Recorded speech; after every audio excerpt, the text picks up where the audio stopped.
听见远方下课钟声响起，可是我没有听见你的声音，认真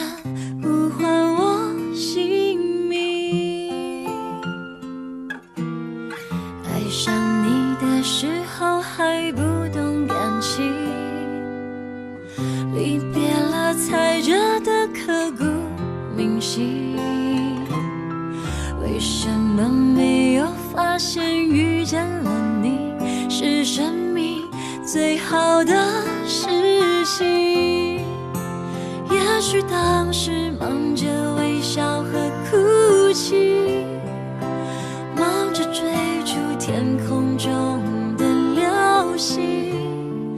人理所当然的忘记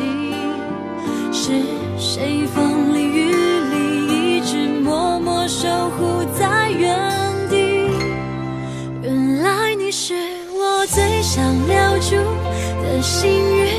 原来我们和爱情曾经靠得那么近，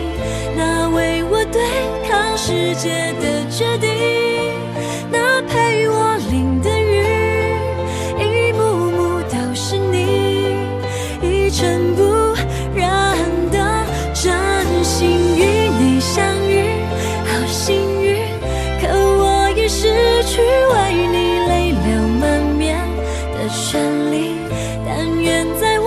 看不到的天际，你张开了双翼，